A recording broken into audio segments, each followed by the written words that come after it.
You're listening to Cinema IRL, the podcast that throws you into the movie and asks the question, what would you do? Has the world gone bananas?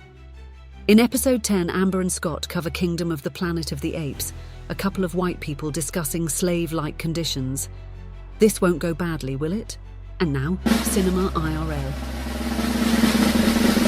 I wish I could switch places for just one day.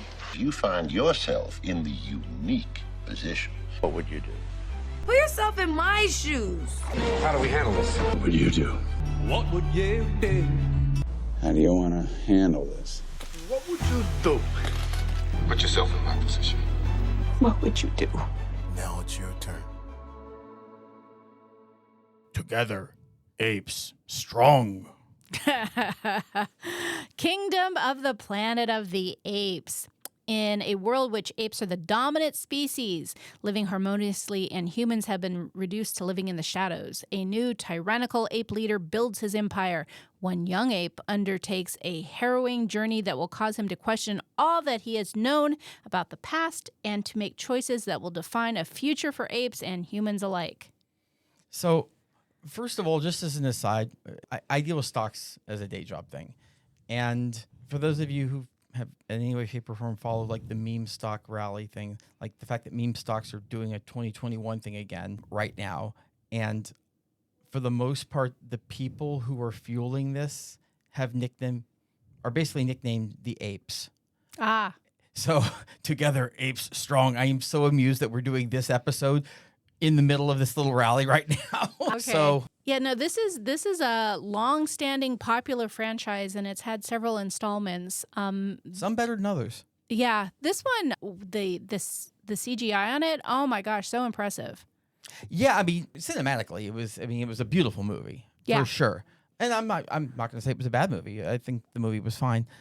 But again, this is where I'll remind myself and our listeners that this is not a movie review podcast. It is not. We're going to talk about what you would do in this situation. For myself, there's several takes you could have here.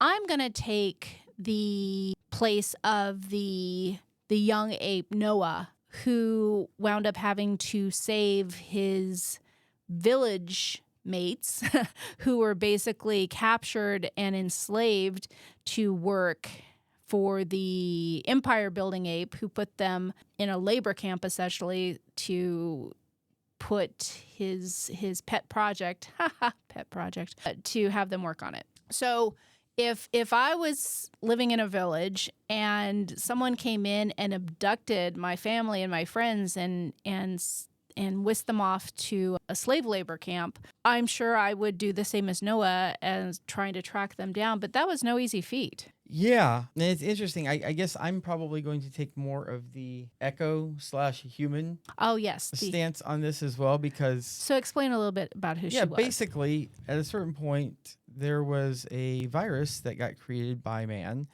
which essentially dumbed down humans and smartened up apes. And the humans couldn't speak. Yeah, to the point where they flip-flopped as far as who was dominant. But weirdly, though, there were some humans which seemed to be somewhat unaffected. There were some that seemed to be just fine and could speak no problem. And I don't feel like that ever got really resolved as to why they could and when other ones couldn't. But neither here nor there. I mean, imagine all of a sudden being the... So Echo was the human. Yeah. Yeah, Echo was like one of the names they had for humans. And her name was May. Echoes were the humans. Look at you Paying showing off, attention. knowing actually knowing characters' names. I know.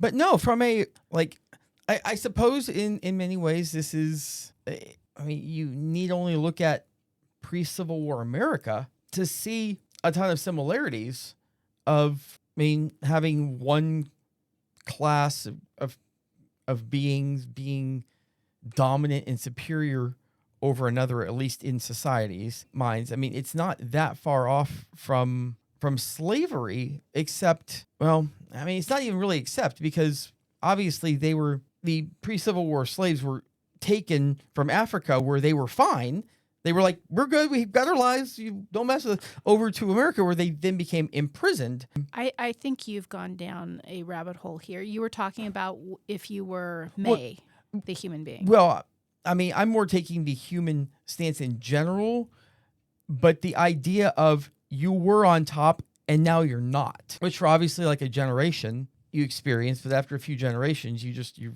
on bottom. You've always been on bottom. You don't know what it's like to be on top. And there's a lot of gray between top and bottom, for sure.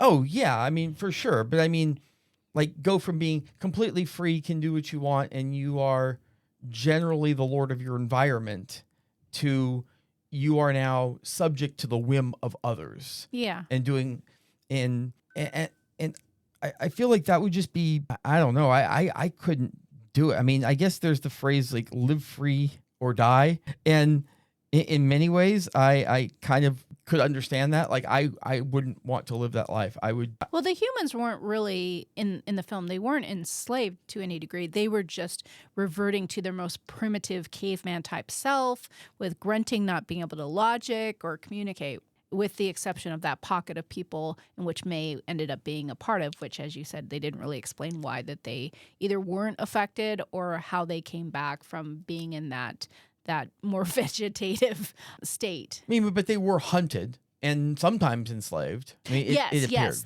The reigning ape Caesar did indeed come after everybody, looking to enslave them to put them to work on his project. Yeah, and ape and human alike. Yeah, no. So that's not. I'm probably taking the live free or die type mentality on that one. Of well, and if you do it that way, though, at least for the apes, if you had been captured, you weren't living free, and then if you died, you would have missed the great liberation and returning to your village with a happy ending. Sorry, spoilers. Yeah, always spoilers in this show. Yeah. Well, yes, but it's not like I'm gonna try to go all Leroy Jenkins on him. And sorry, that's a World of Warcraft reference. Yeah, that went right over. One man running in crazy ahead of everyone else, throwing caution to the wind, not caring what's going to happen. No, I mean, I say live free or die. I mean, live free or die with a plan. Like, try to be one of those people who causes the great liberation. Yeah, and the main character, the young ape Noah, he did plan to bring his fellow villagers home, and then got balked from doing it, and was just kind of resigned to the fact that this was their lot in life. And then things turned around, and fortunately we had a happy ending there. But think about if it was on you to save someone, much less hundreds of someone's in the case of the village. That's a lot of responsibility, a lot of stress. That's a huge burden. And in a way, I think that actually even further fuels my live free or die, because either I'm going to get these people liberated or I'm not going to exist, because I think the worst scenario would be knowing that I tried and I failed and these people are still imprisoned because I failed. It would be too much for me to live with. So, but where do you draw that line? Like, do you say, oh, I tried for a week, it didn't work, it's not worth living. Oh, I tried for a year, oh, it failed, it's not worth living. Like, people have plans to change something or save someone or have some sort of big outcome all the time that take a heck of a long time. Well, I mean, it's not live free or suicide. Okay, so I was taking it as suicide. Oh, yeah, no. So, like, they're going to have to kill me. I'm either going to die through physical exertion, or I don't know, falling off a 100-foot cliff, or okay. I'll so I'm going to do it, or I'll die trying. Yeah. Okay. Exactly. That wasn't clear. Got it. Yeah. No, I'm not killing myself. I'm okay. Absolutely going to go until, and that's the thing. I mean, at a certain point, that becomes your entire mission in life. It's not the most important thing. It's the only important thing, and you devote your life to it until it either happens or you don't have any life anymore. Yeah. I mean, I just couldn't be like William Ape Macy, as I'm now calling him. Sorry. Yes, let's make sure everyone really heard that. William Ape Macy, yes. who played a human, but he was a human. I mean, I don't want to say sympathizer, because that An ape sympathizer. well, I don't even want to say ape or You said- a human sympathizing with the apes. Oh, okay. I mean, I don't even want to say that because he was a slave as well. I don't think slaves are sympathetic. I think he was just resigned to this is what I But do he now. was living a good life, though. I mean, yeah. I mean, as far as humans go, he was doing pretty well. But I don't know. I mean, light slavery versus heavy slavery. I mean, don't get me wrong. If I have to pick out one or two, I'll take the light slavery. But I'm not going to be cool with either one. Yeah, he was there in service to the ape kingdom and had nice amenities and was treated well. But I'm sure that could have changed at any given moment had he not been cooperative. Oh yeah, for sure. So now, if I was a human, and then all of a sudden humans were stupid and mute, Stupider. and another species had taken our place and been dominant, making the rules and running the kingdoms. That would be if you were like May, who still for some reason had her intellect, and she pretended to be one of those stupid humans who couldn't talk, couldn't communicate. I'd probably be inclined to do the same thing, because if someone knew you actually still had your faculties to think and reason and communicate, someone might see that as a threat. So I think I'd do that same thing. Oh yeah, I think for sure you would. Like, you want your enemies to underestimate you. Yeah. Always. Like, you don't puff up your chest for your enemies ever. And boys and girls, that's a good lesson in life in general. If you're dealing with a situation with enemies, especially if this is some long-term thing, don't puff up your chest. You want them to underestimate you. And if you don't understand that, go read The Art of War, and maybe you'll understand a little bit more. Because if they underestimate you, they're not going to take you serious, and you'll be able to get the element of surprise on them. So yeah, for sure. I'm playing dumb completely here and keeping my intellect in the bank for when I actually need to haul it out. So, I mean, I think May played that to perfection. Yeah, I agree. And, I think my takeaway is if some species were to take over that dominant role on our planet, I'm okay with the apes. I mean, they are our nearest cousins, and they are smart, and they value family. And, I think we could do worse. I don't care who it is. I don't care if it's apes, if it's aliens, if it's giant cockroaches, that's a whole I other care episode. if it's giant cockroaches. I absolutely care. I don't want to be enslaved by anyone. I mean, obviously, I suppose it depends a little bit on said level. Like if they're just being dominant but not screwing with me, okay. But once you start screwing with me, because that's the thing. Like, the dominant species screws with the rest of them, and you need only look at humans to see and understand that.